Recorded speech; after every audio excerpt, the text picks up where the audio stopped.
escutar teu pastor o dia inteiro. Eu sei que existem pessoas que nos tratam dessa forma, mas escute, se não fosse a tua oração e o calo no teu joelho, muitas dessas pessoas da tua família não estariam vivas mais. É através da tua oração, através do teu clamor.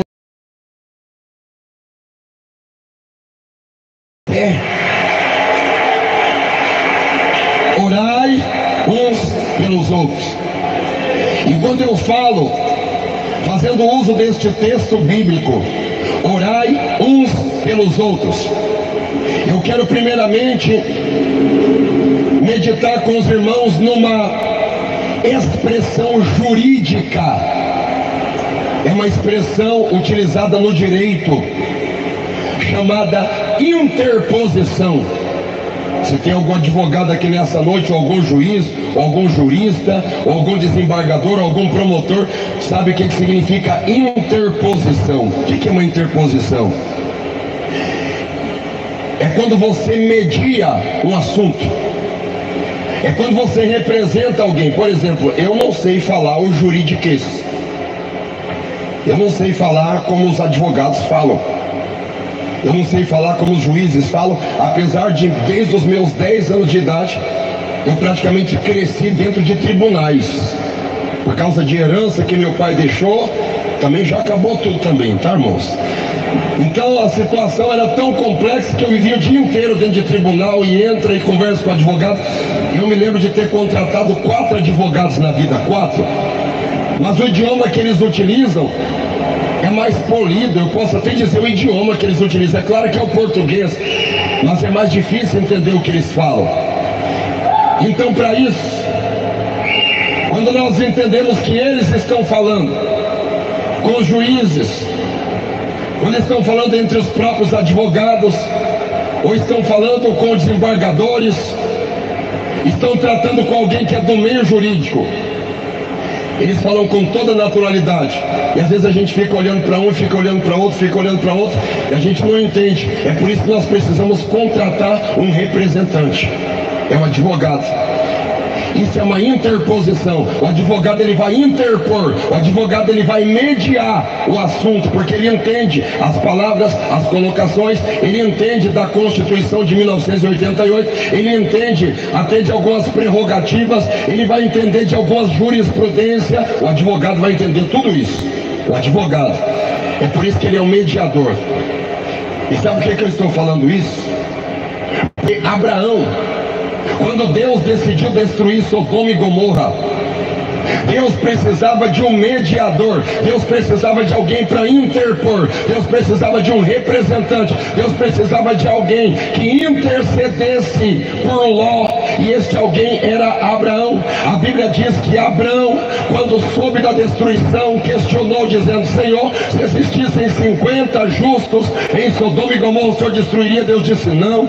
Se existisse 45, se existisse 40, se existisse 30, se existisse 20, se existissem 10 justos.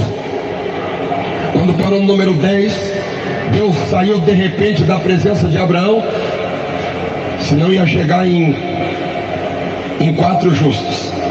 E Ló, a esposa dele e as 2 filhas dele eram considerados 4 justos.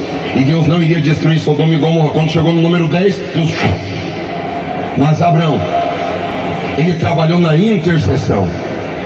E escute uma coisa: este mundo está sendo aos poucos preparado para uma destruição muito grave. Este mundo está sendo salgado, está sendo temperado para uma destruição que não vai sobrar nem raízes e nem ramos. E eu vou dizer para você por que Deus ainda não destruiu esta terra. Eu vou dizer por que Deus ainda não acabou com tudo. Porque tem pessoas da minha família e da tua família que ainda estão no pecado, ainda estão nas garras de Satanás. Deus é longânimo, Deus está tendo misericórdia, e por causa da nossa oração, Deus ainda está tratando com misericórdia para dar oportunidade para essas pessoas virem ao arrependimento. Isto é o ato da intercessão. Intercessão. Irmã, não desista de orar pela tua família. Irmão, não desista de orar pela tua família.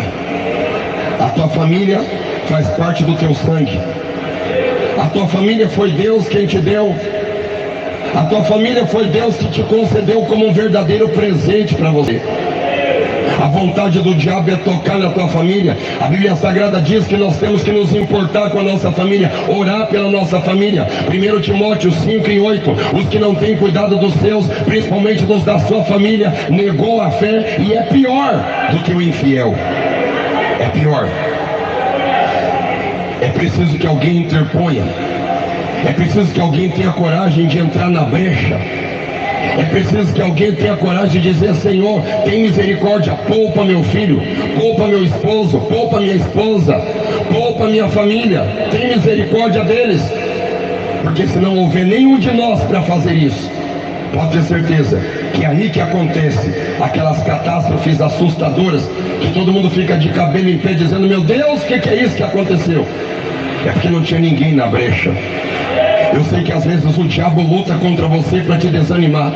Às vezes o diabo trabalha para você não vir nas campanhas. Às vezes o diabo trabalha colocando sonolência para você não orar na madrugada, colocando dores no estômago para você não jejuar, coloca cansaço para você não fazer aquelas campanhas de leitura da Bíblia, ou às vezes coloca dores nas pernas, sonolência para você não vir buscar Deus de manhã na igreja. Mas irmão e irmã, resista, porque enquanto você está intercedendo, Deus está guardando a tua família, Deus está cuidando da tua família, Deus está protegendo a tua família. Orai uns pelos outros. Orai uns pelos outros. A Bíblia Sagrada mostra um tempo que um sumo sacerdote chamado Josué, filho de Josadaque, ele era o sumo sacerdote e as vestes dele estavam manchadas, as vestes dele estavam sujas. E sabe quem que apareceu do lado dele, do lado direito? Satanás.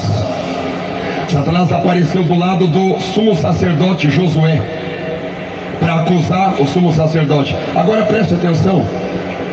Se o diabo apareceu do lado do sumo sacerdote para acusar aquele sumo sacerdote, imagine se o diabo não vai se colocar de pé na presença da nossa família, pessoas da nossa família que fuma, bebe bebida alcoólica, usa droga, se prostitui, mente, alguns até furtam, faz tanta coisa errada. Se o diabo se levantou para acusar um sumo sacerdote, imagine se ele não vai acusar a pessoa da nossa família. Eu vejo aquele sumo sacerdote com a cabeça baixa, a roupa suja, entendendo que ele já estava condenado naquele tribunal. Mas o anjo do Senhor se manifesta dizendo: Satanás, o Senhor te repreenda. Não é este um tição tirado do fogo? Você sabe o que é um tição tirado do fogo? É um pedaço de madeira, daquelas madeiras que estão queimadas, parece uma brasa de carvão, está fumaceando, não presta para mais nada. É um tição tirado do fogo, não presta para mais nada. O carvão, depois que vira carbono, depois que vira cinza, não serve para mais nada. É como se o anjo dissesse: você é covarde, Satanás. Você está agora se levantando contra um coitado de um homem que é um tição tirado do fogo. Uma vez ele já foi útil, mas agora ele está com pecado, ele está com iniquidade e com mancha nas vestes. Mas você não tem vergonha não, Satanás? O Senhor te repreenda. Está faltando pessoas que, mesmo que o mundo inteiro se levanta contra a sua família, mesmo que todo mundo diga que aquele teu familiar não vale R$1, só porque é drogado, porque é usuário de crack, só porque é um pinguço, só porque é um mentiroso, enganador ou virou mendigo, está faltando pessoas para dizer: é mendigo, é pinguço, é bandido, é ladrão, mas faz parte da minha família e eu não vou entregar na mão de Satanás. Eu não vou entregar, porque eu vou orar pela minha família. Eu vou entregar minha família na mão de Deus.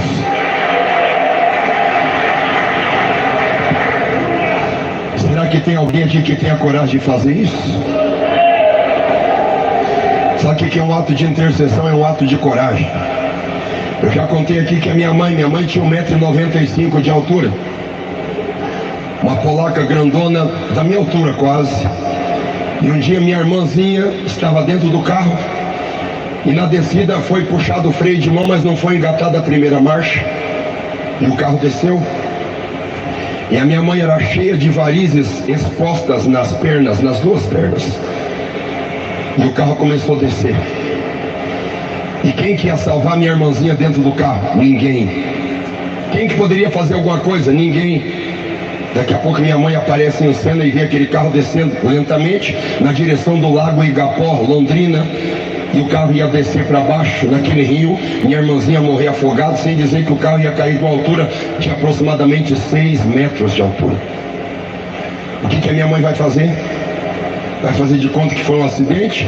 Vai se preocupar com as pernas dela cheias de varizes? Vai dizer que aquilo deveria ser uma obrigação do meu padrasto? Ou vai sair gritando que nem louca, esperando algum homem forte e musculoso, ou algum bombeiro, algum guindaste para tirar o carro lá de dentro e tentar salvar a vida da minha irmã? Não. O que a minha mãe fez? A minha mãe não quis saber o que estava acontecendo, de onde viria socorro. Ela colocou as duas pernas dela embaixo da roda do carro, e o carro freou as rodas e foi raspando a perna da minha mãe até chegar no osso. E a minha irmãzinha continuou dormindo. O carro parou, minha irmãzinha nem soube o que aconteceu. Quando ela foi saber, quando ela acordou, minha mãe já estava no hospital com o osso raspado. Mas a minha irmãzinha não morreu. Escuta bem, Deus procura, Deus acredita em mães de verdade, em pais de verdade, que não conseguem dormir se Satanás ainda tem a família nas mãos, se Satanás ainda está com a garra tocando na família. Preste atenção, talvez o teu casamento até tenha perdido a graça, talvez essa pessoa da tua família que eu me refiro tenha feito tantos males e deixado marcas profundas no teu coração, mas Deus está dizendo: não desista dessa pessoa, lute até o fim, porque Deus será contigo. Batalhe. Deus gosta de gente corajosa, de gente que tem a coragem de enfrentar para salvar sua família. A Bíblia mostra um período sombrio, onde Israel alcança o máximo da sua pecaminosidade. E o profeta Amós tem uma revelação de Deus, que está se levantando gafanhotos para devorar toda a colheita. E ele observa os gafanhotos, naquela nuvem de gafanhotos, para devorar aquela colheita. Ele se coloca em oração e diz: Senhor, não deixe acontecer isso, porque Jacó é muito pequeno. Um profeta, sabe qual que é a função do profeta? Entregar o que Deus manda de cima para baixo. A função do sacerdote é mandar de baixo para cima, a do profeta é mandar de cima para baixo. Pois agora o profeta Amós, ele inverteu o seu papel. Ele falou assim: eu sou profeta, eu estou aqui para entregar o que Deus manda, mas Jacó é meu povo, Jacó é fraco demais, eu não posso ver acontecer esta nuvem de gafanhoto vindo para destruir a plantação e eu ficar fazendo de conta que está tudo bem. Não, Senhor, não deixa acontecer isso. E olha o que Deus responde: tudo bem, não vai acontecer isso. Daqui a pouco ele tem outra visão, que o fogo começa lá na profundeza do abismo, e aquele fogo vai subindo, vai subindo, vai subindo, e ele vê que aquele fogo vai devorar a casa, vai devorar pessoas, vai devorar as plantações, pior que o gafanhoto. Ele diz: não, Senhor, tem misericórdia, Jacó é pequeno demais. Está faltando lágrima em nossos corações, está faltando clamor e súplica, está faltando o espírito de graça e súplica em nossa vida. Nós que pregamos, nós que cantamos, nós que congregamos na igreja. Por causa da súplica de Amós, o profeta, Deus não deixou a terra ser destruída, nem pelo gafanhoto, nem pelo fogo. Agora, se Deus brada no céu dizendo: eu vou destruir o Brasil com gafanhoto, vai acabar isso aqui, ó, trigo, vai acabar. Ou Deus diz: eu vou acabar com o Brasil através do fogo, vai queimar tudo, vai destruir tudo.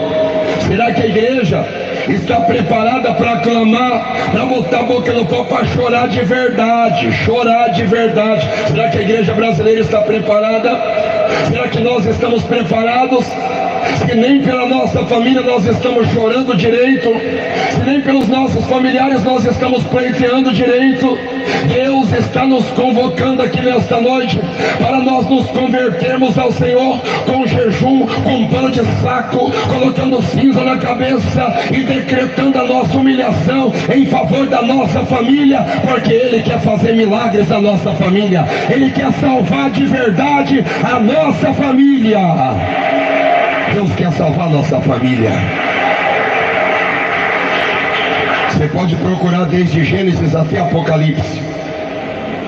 O maior exemplo de interposição, o maior exemplo de intercessão, o maior exemplo de representatividade foi Jesus Cristo.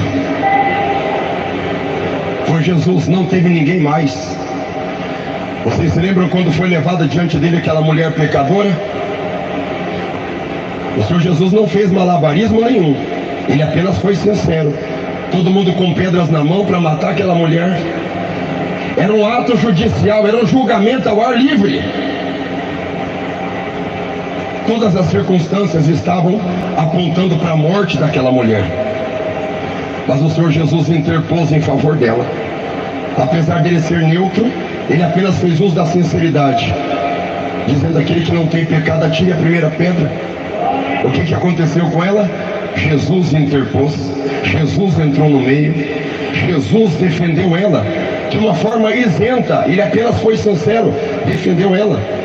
Meus irmãos, hoje tem pessoas entregando a família na mão do adversário. Tem pessoa que é da mesma família e fala mal de gente da sua própria família. Não é certo falar mal de ninguém, mas tem gente que fala mal das pessoas da sua própria família. Tem pessoas que criticam pessoas da sua própria família, fala mal do pai, fala mal da mãe, fala mal dos irmãos, fala mal de gente da própria família. Ah, pastor, mas falando não vale nada mesmo. Então ore por essa pessoa, não fale mal dela, ore por ela, interceda por ela diante de Deus. A nossa família foi Deus que nos deu. Jesus foi o maior exemplo de intercessão. A Bíblia mostra quando Satanás pediu para cirandar Pedro como trigo. Você sabe como é que é uma ciranda? É igual a peneira redonda. E era colocado o trigo dentro daquela peneira, e era batido no trigo, batido até separar o trigo da palha, da casca do trigo. Batido, batido, batido. Ou seja, Pedro poderia escandalizar pior do que Judas Iscariotes. Pedro poderia representar um tipo de dúvida muito pior do que Tomé. Pedro poderia representar algum tipo de comportamento que ele queria até se matar, pior do que Judas. E o diabo pediu isso. E Jesus falou assim: Pedro, Satanás vos pediu para vos cirandar como trigo. Eu roguei ao Pai por vós. Jesus rogou ao Pai por Pedro. Minha irmã, às vezes que alguém na tua casa te incomodar, tirar a tua paz, alguém que lá na tua casa se levantar contra você, tirar a tua paciência, não amaldiçoe, apresente essa pessoa na mão de Deus. Meu irmão, faça a mesma coisa. Pastor, mas está fora de série, não tenho o que fazer, o que eu vou fazer? Não tem jeito, essa pessoa ultrapassou todos os limites. Não tem problema, ore por essa pessoa. Amanhã ou depois, essa pessoa ainda vai ser motivo de orgulho e de alegria para você, porque Deus vai fazer uma obra na vida dessa pessoa. Deus vai libertar essa pessoa, Deus vai salvar essa pessoa, Deus vai pelejar pela vida dessa pessoa. Digam glória a Deus. Digam glória a Deus. João capítulo 16 e 17, a Bíblia mostra o Senhor Jesus fazendo uma oração sacerdotal pelos seus discípulos. Jesus orou pelos discípulos. Jesus sabia as dificuldades que eles enfrentariam depois que ele subisse para o céu. E ele orou pelos discípulos. Está entendendo o que o versículo bíblico de Tiago diz para nós? Orai uns pelos outros. Jesus orou pelos seus próprios discípulos. Mas eu quero dizer algo para vocês aqui para finalizar. Hebreus capítulo 4, versículo 14. A Bíblia diz que o Senhor Jesus é um sumo sacerdote na ordem de Melquisedeque. É um tipo de sacerdócio que não tem início e não tem fim. É um sacerdócio perfeito, que não tem pecado nenhum. Porque o sacerdócio levítico, antes de oferecer sacrifício pelo perdão do pecado do povo, o sumo sacerdote tinha que oferecer sacrifício pelo perdão do seu próprio pecado. Agora veja só, o Senhor Jesus, ele nunca pecou, mas preste atenção, ele foi tentado em tudo. Jesus foi tentado em tudo. Eu quero que você que frequenta a campanha da sexta-feira, ou da quarta, ou da segunda, ou do domingo, ou de qualquer outro dia, preste atenção nisso que eu vou falar aqui agora. O Senhor Jesus nunca pecou, mas mesmo assim, a Bíblia Sagrada diz que ele foi tentado em tudo. Por quê? Por que ele foi tentado em tudo?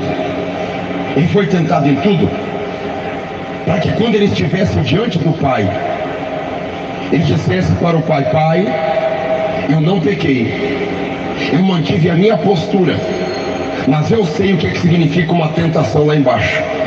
Eu sei o que significa uma oportunidade para pecar. Eu não pequei, mas eu fui tentado em tudo. Fui tentado no deserto, fui tentado nas sinagogas, fui tentado na rua, fui tentado junto ao poço de Sicar, fui tentado diante dos apóstolos, fui tentado diante dos fariseus, fui tentado em todo momento, mas nunca pequei. Pai, não é fácil lá embaixo, não é fácil conviver com as tentações que